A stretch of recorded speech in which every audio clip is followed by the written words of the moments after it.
Hola chicos, soy Juan Ros.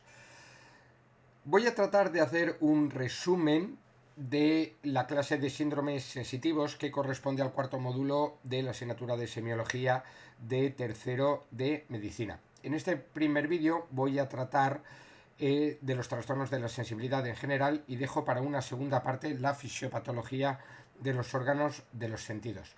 Como siempre digo, este resumen no es suficiente para superar la asignatura, para ello tenéis la clase que os pude ofrecer y la bibliografía básica y complementaria que se apunta en la guía docente de la asignatura.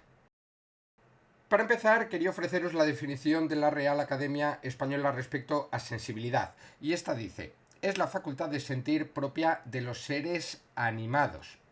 En un sentido más literario, si me permitís, podemos considerar la sensibilidad como aquello que nos otorga conciencia de nosotros mismos y del entorno. Pensemos en el frío, en el calor, en que podemos reconocer que algo nos está tocando, que podemos igualmente integrar un objeto en nuestras manos, las cualidades que tiene, su peso, sus aristas, teniendo los ojos cerrados. Podemos conocer qué grado de tensión tienen nuestros músculos o nuestras articulaciones, nuestra situación en el espacio, más allá en el universo, nos lo permite este sistema de la sensibilidad. Tenemos distintos tipos de sensibilidad, como veremos ahora un poquito más adelante. Y estos trastornos pueden ser el primer signo o síntoma de enfermedad de muchas enfermedades y además permite a los clínicos localizar dichas enfermedades. Pensemos en cualquier tipo de dolor, un dolor anginoso que puede orientar a cardiopatía isquémica, un dolor por una inflamación del apéndice vermiforme o unas parestesias, esas alteraciones que aparecen cuando se está comprimiendo una raíz por una hernia discal. Como digo, puede ser el primer signo de multitud de enfermedades y además ayuda a localizarlas. De forma general, hemos de tener en cuenta que son vías aferentes, es un sistema aferente, el sensitivo, y que partiendo de unos receptores que tenemos tanto en piel, en músculo, en ligamento, en fascia, en vísceras, se forman los nervios sensitivos que se integran en los nervios periféricos, acompañados ahí también, claro, por fibras motoras y por fibras vegetativas.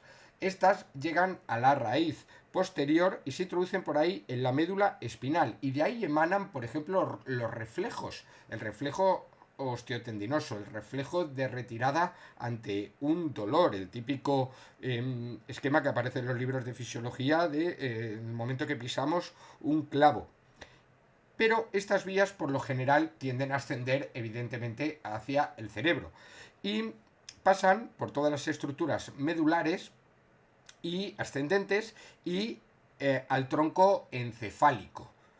¿De acuerdo? Y de aquí hay algunas fibras, sobre todo las propioceptivas, las inconscientes, que van al cerebelo y es ahí donde se integran. Recordemos que hay una parte de la sensibilidad que es consciente y otra es inconsciente, que esto es propio de la sensibilidad profunda, como veremos ahora.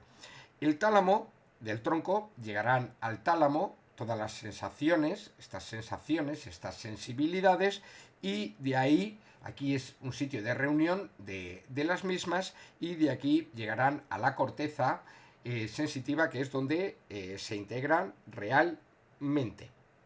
Bueno, en cuanto a las alteraciones de la sensibilidad, hemos de tener en cuenta que estas pueden ser negativas cuando hay una abolición o un descenso, un defecto parcial o completo de las mismas, que otorgará al explorador unos hechos objetivables, los hechos objetivos.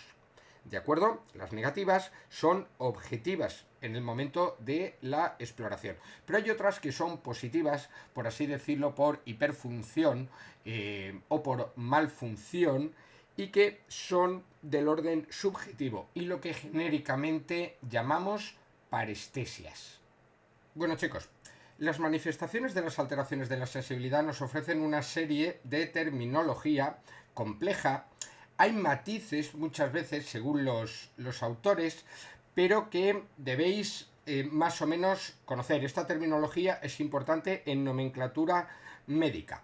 Bueno, he tratado de hacerlo de una forma particular antes que realizar un listado de términos y con su explicación. Bueno, hay tres términos, por así decirlo, que nos interesan. El sufijo estesia, que hace referencia a la sensibilidad en general. El sufijo algesia, al dolor, como podéis imaginaros, ya sabéis, claro. Y aparte incluyo el término de hiperpatía, término ciertamente complejo en su definición, que puede asociarse a procesos a dolor neuropático y clásicamente a la lesión talámica, el dolor talámico o hiperpatía talámica, y que recibe este nombre, el de hiperpatía. Una explicación es que no existe respuesta a estímulos ligeros, pero si estos aumentan su intensidad y su frecuencia, se genera una sensación muy desagradable y molesta, ¿vale? Quería empezar por este término. Bueno, en cuanto al sufijo estesia, que ya he dicho que hace referencia a la sensibilidad en general. Tenemos la palabra parestesia, que, como ya dije antes, hace referencia a la sintomatología positiva, que entra dentro de la subjetividad. Parestesias hemos sentido todos alguna vez, por ejemplo, cuando en una mala postura se nos ha dormido la pierna o se nos ha dormido un brazo. Esa sensación de acorchamiento, de hormigueo, de pinchazos, de pesadez, etc. Eso se puede incluir de forma genérica como parestesia, ¿vale? No hace referencia a una sensibilidad concreta. Incluso a veces se puede manifestar como un dolor en particular. Bueno, en sentido descendente, el término hiperestesia viene a hacer referencia a la percepción exagerada ante estímulos ligeros. El término hipoestesia, que indica la disminución de la percepción ante estímulos sensitivos, y anestesia, su completa ausencia o abolición. El sufijo algesia, que utilizamos para el dolor. Hay un término que es alodinia, que por eso recalco aparte, que supone la percepción de dolor tras aplicar estímulos que no deben tener esa cualidad. En sentido descendente, la hiperalgesia es lo mismo que comenté antes de la hiperestesia, pero en el sentido del dolor, y es una respuesta exagerada ante estímulos leves dolorosos. El término hipoalgesia es cuando ha decrecido esa sensación dolorosa, y el término analgesia es cuando no existe sensación dolorosa. Bueno, chicos, aquí os presento un esquema de la sensibilidad en general. Quiero comentar una cosa. No hay un esquema bueno, más allá de lo que son los epígrafes principales. El problema viene en esta parte de aquí, cuando se desglosa cada tipo de sensibilidad, que según el manual, según la publicación que encontréis, podéis notar distintos matices o tipos de sensibilidad que se puede en concreto incluir en un sitio o en otro. ¿Vale? Yo he utilizado para la elaboración de la clase y de este vídeo el clásico manual de semiología de García Conde y la obra de Peter Dus de diagnóstico topográfico en neurología. Insisto en ello, no hay tabla buena.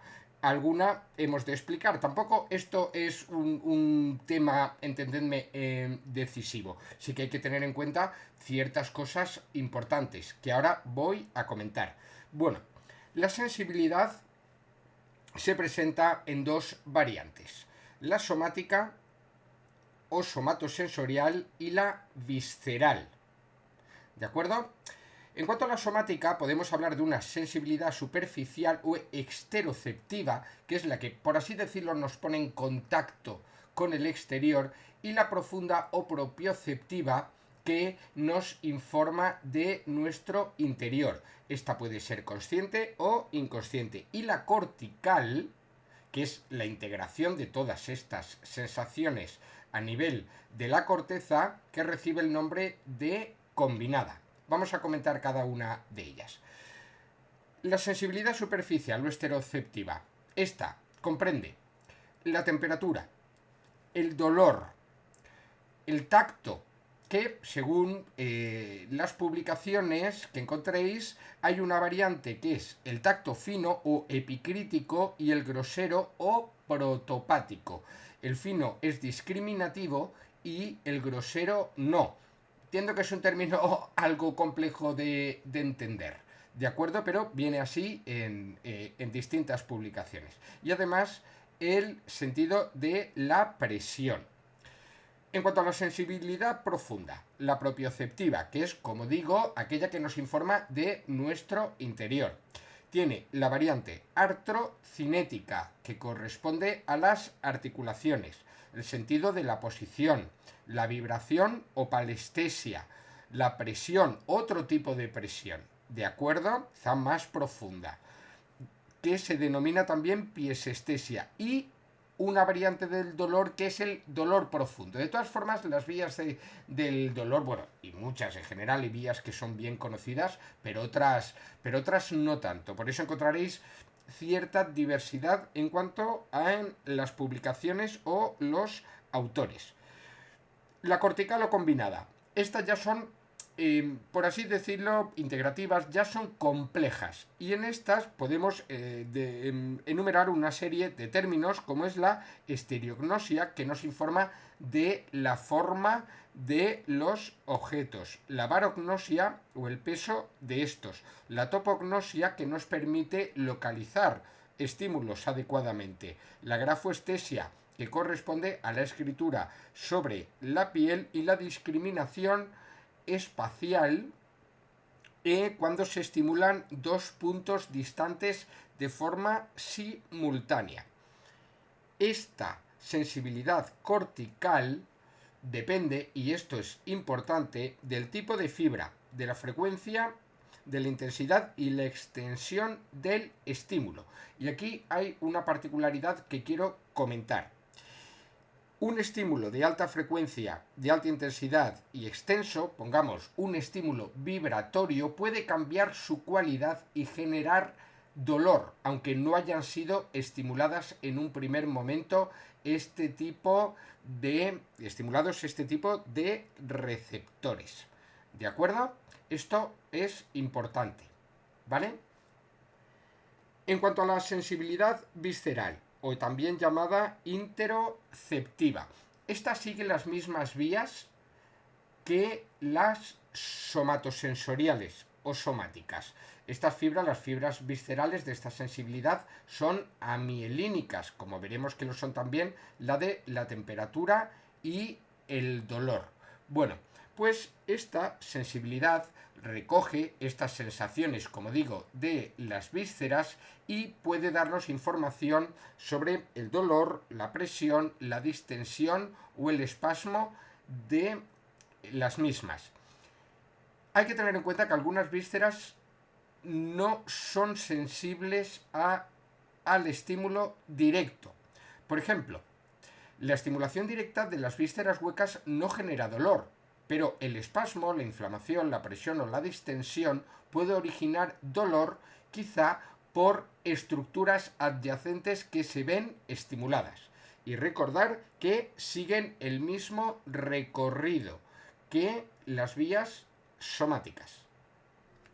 Bueno, chicos, vamos con la parte contundente de esta clase, que es la explicación de las vías y las distintas alteraciones patológicas que pueden surgir en las distintas estructuras que la conforman. Lo voy a detallar ahora en la pizarra, pero antes en limpio quería poneros un par de imágenes, estas, para que podáis ver la bibliografía que he utilizado, que es con la que más familiarizado estoy, aunque según el manual, la publicación que utilicéis, puede haber matices e incluso variaciones, ya que al fin y al cabo esto es una parte de la neurología, de la medicina, de la anatomía, que siempre ha tenido su dificultad a la hora de la explicación y sobre todo de la representación y de su explicación en general, porque es un tema, como ya sabéis, francamente complejo, aunque ya hayáis estudiado parte de ello, imagino, en anatomía, en histología o en fisiología, ¿no? En cursos anteriores. Bueno, estas dos son las dos, como digo, las dos publicaciones que podéis ver que he utilizado, y aquí en limpio quería que vieseis un esquema de la médula con las distintas vías. La médula no es homogénea completamente a lo largo de todo el eje, no es la misma la sacra que la lumbar, que la torácico-dorsal, que la cervical. Cada una tiene su particularidad en cuanto a los núcleos, en cuanto a los haces, pero aquí lo que se trata es de dar una idea general.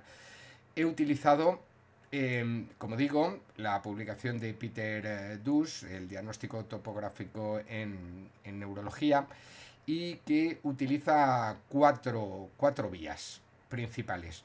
Que además, para añadir un poco más de complejidad, estas vías no incluyen sensibilidad superficial o profunda en concreto, sino que algunas de ellas llevan tanto sensibilidad superficial como la profunda o propioceptiva.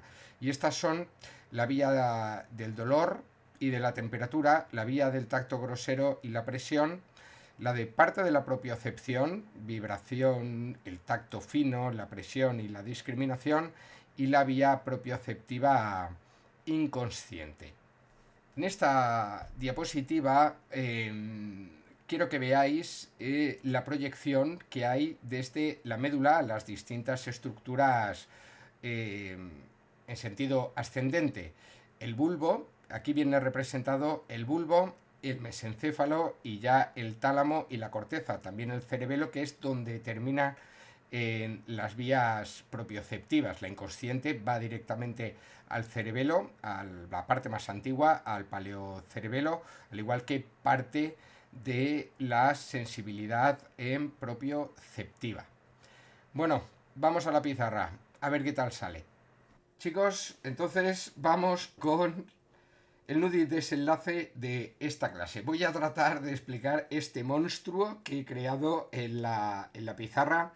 Ya os he comentado que esto es un tema ciertamente complejo, tanto de estudiar como de explicar. No os voy a engañar por la variabilidad que hay en las fuentes al respecto. Esto realmente lo tiene que practicar uno con atlas, con libros de fisiología, de patología, etcétera, y uno hallar sus recorridos y recursos para poder entenderlo. Yo voy a tratar de explicarlo.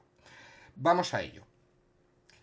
Hay una serie de receptores, ¿de acuerdo? Que no vamos a entrar en más detalles, llamados termorreceptores, nociceptores y mecanorreceptores, tanto en la piel como estructuras profundas. He utilizado 4 vías principales: la termoalgésica, la del tacto grosero y presión, la de la posición, discriminación, vibración, tacto fino y presión. Como veis, esta incluye tanto sensibilidad superficial como profunda, y la vía de la propiocepción inconsciente.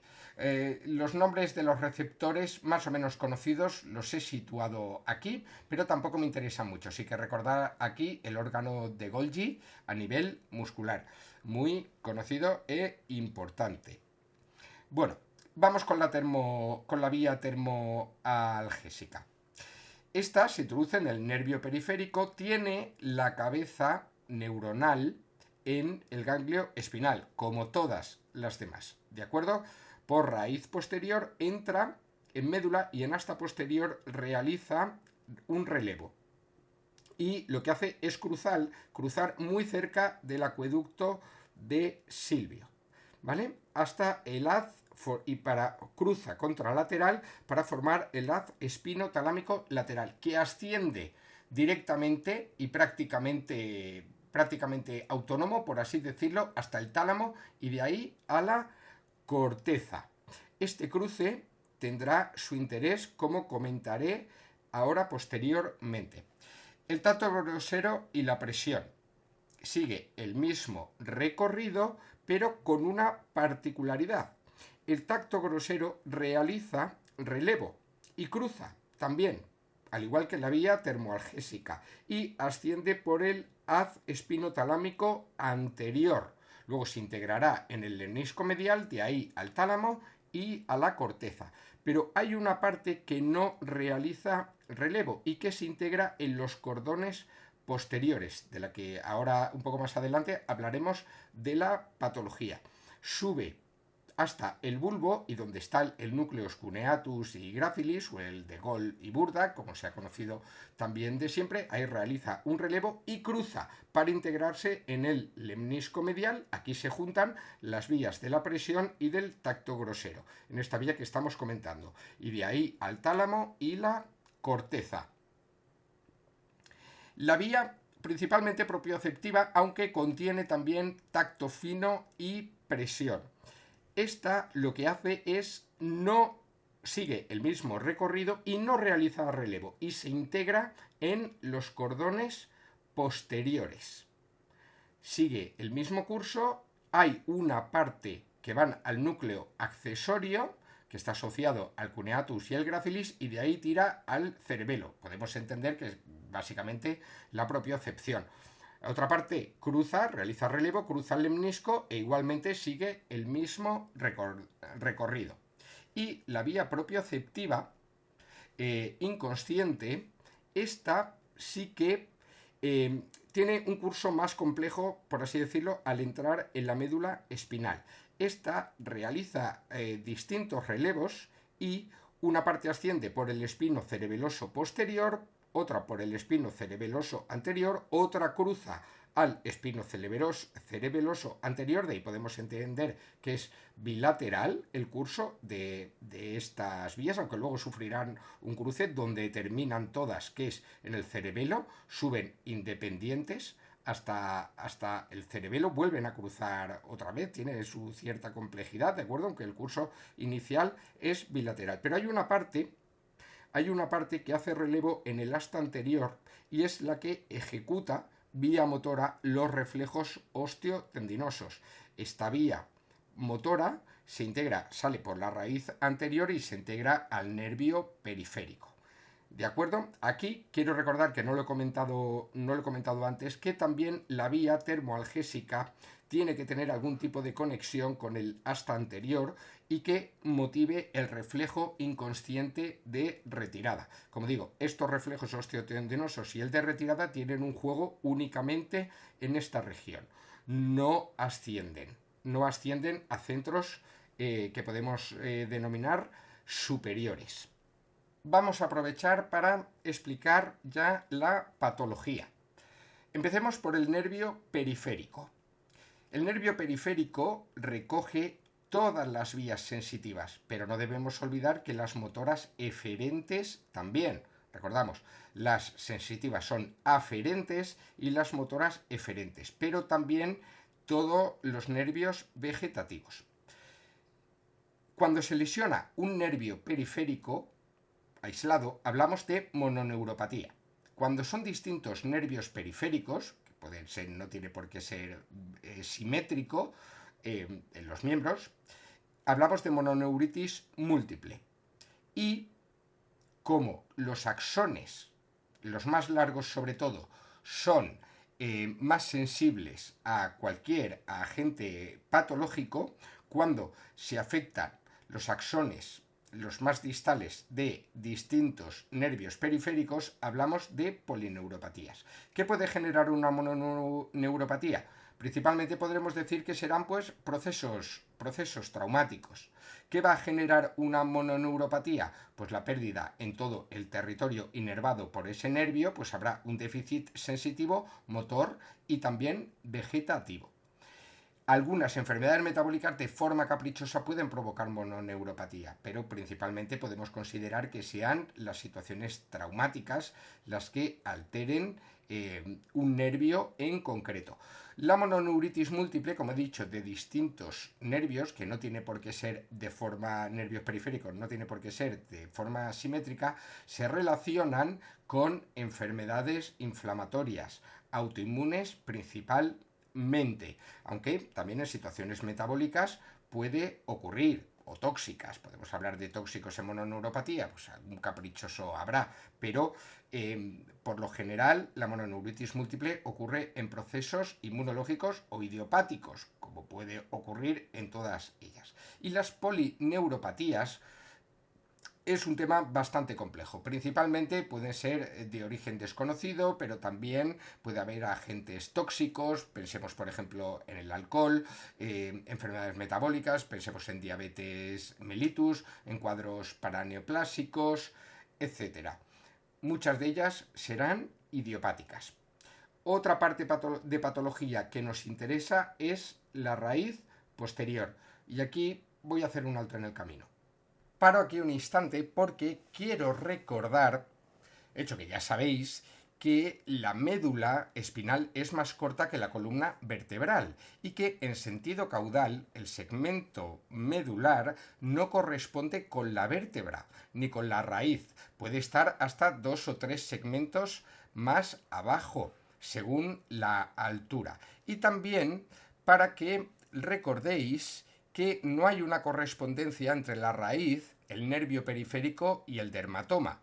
El dermatoma es lo que nosotros podemos analizar y es a nivel de exploratorio y es lo que viene a corresponder con la raíz, no así con el nervio periférico. Esto es importante. Continuamos. Si se lesiona una raíz posterior, como puede ser la causa principal, puede ser una hernia discal, algún traumatismo concreto puede lesionarla, esto va a generar dolor, parestesias y supresión de la sensibilidad. Recordemos que todas las vías entran de forma inevitable por raíz posterior a la médula en el dermatoma que inerve esa raíz. ¿De acuerdo? Voy a tratar de destacar distintos puntos de patología más o menos generales, aunque claro, si nos ponemos, podemos sacar miles de síndromes, de historias, según el punto concreto en el que se altere. Por eso voy a tratar de simplificar en algunos puntos, ¿vale? Para tomar una idea general. Seguimos con los cordones posteriores. Como hemos comentado antes, la presión, recordemos que de esta vía el tacto grosero cruzaba, la presión subía sin relevo, al igual que la posición, discriminación, vibración, el tacto fino y la presión. ¿Y qué va a generar esto? El síndrome cordonal posterior. ¿En qué situaciones puede ocurrir esto? En situaciones idiopáticas, en situaciones tóxicas, en situaciones, pensemos en el alcohol, pensemos en situaciones carenciales, como déficit de vitamina B12, en situaciones paraneoplásicas, etc. Muchas veces idiopática. ¿Qué va a ocurrir en esta situación? Como se ha alterado el sentido de la presión, el de la posición, discriminación, vibración, etc., y el tacto fino, no conoceremos la posición de forma ipsilateral, ni la sensación de movimiento. Se sufrirá asteriognosia, que es que no es posible reconocer por el tacto un objeto, evidentemente con los ojos cerrados. ¿Por qué? Porque el tacto grosero se conserva, pero no es suficiente, no es discriminativo para poder reconocer un objeto únicamente con el tacto. Agrafoestesia, no reconoceremos la escritura sobre nuestra piel, no habrá discriminación, no habrá sentido de la vibración. Y lo llamativo, clínicamente, será la ataxia de la marcha, con el test de de Romberg positivo. Continuamos. Volvemos a la vía termoalgésica. El síndrome medular central, como puede ocurrir en una dilatación, por ejemplo, en la siringomielia. ¿Qué va a generar esto? Como pasa las vías que cruzan al espino talámico lateral se ven afectadas en este síndrome, habrá una afectación termoalgésica bilateral, porque cruzan ambas, por debajo de la lesión. ¿Se puede decir que 1 o 2 segmentos por debajo? Bueno, por debajo de la lesión. Podemos hablar también de un síndrome hemimedular, cuando se afecte media médula, ¿de acuerdo? Y aquí va a haber una afectación termoalgésica contralateral y abolición del resto de sensibilidades a nivel ipsilateral de la lesión. Evidentemente, aquí estamos obviando el tema motor, que eso va a generar forma de parálisis flácida, igualmente. ¿De acuerdo? ¿Vale? Esto es por simplificar. Y en el síndrome medular completo va a haber una abolición completa de todas las sensibilidades a nivel motor, también por debajo de la lesión. Bueno, si vamos ascendiendo en el recorrido de las vías hacia la corteza, las lesiones de tronco ya van a incluir lesión de pares craneales. Evidentemente depende del bulbo, si la lesión está en bulbo, si está en puente, si en mesencéfalo, si es más extensa, menos extensa. Ya en neurología os volveréis tarumba con los distintos síndromes, que si el de Wallenberg, el Brown-Séquard, el de Benedict, etcétera, que son síndromes concretos de una afectación muchas veces, la mayor parte de ellas, de origen isquémico.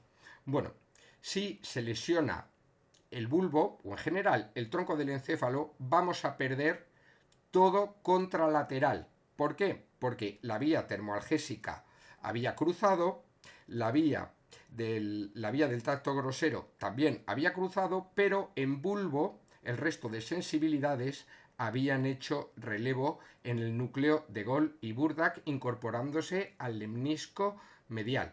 Por tanto, repito, habrá una afectación de toda la sensibilidad, ponemos en este lado, de toda la sensibilidad contralateral. Pero hay un agente aquí importante, que es el núcleo del trigémino, que ocupa gran parte del tronco del encéfalo, baja hasta el bulbo.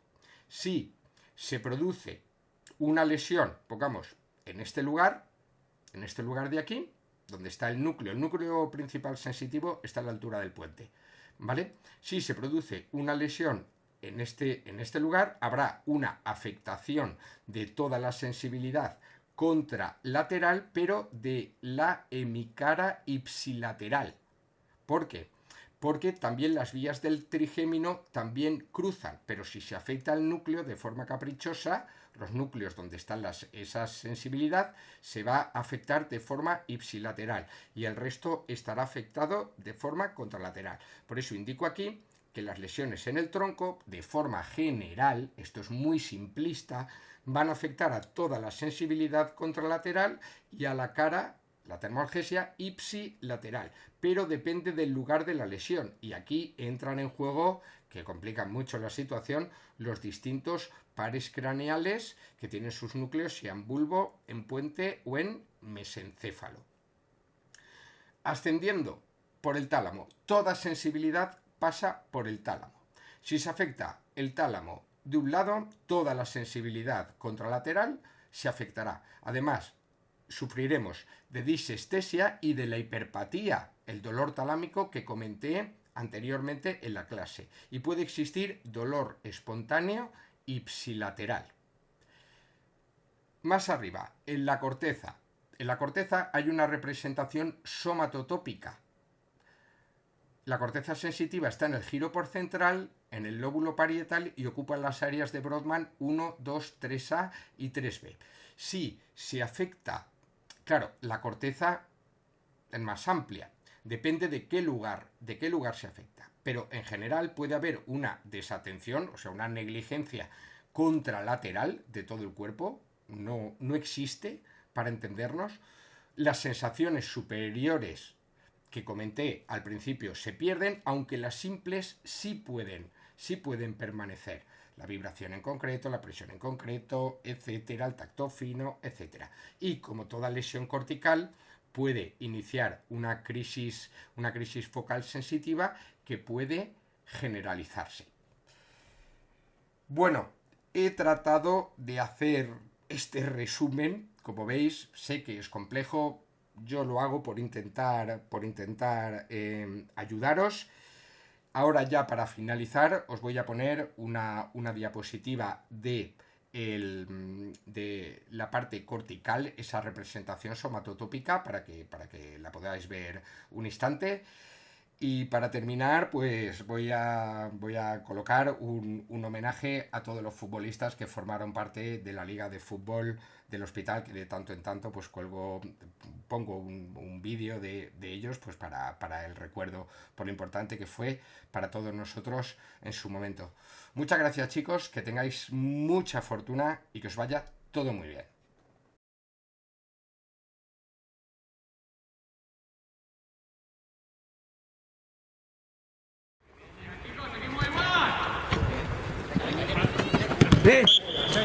Saca, Josué. Mira, él, allí.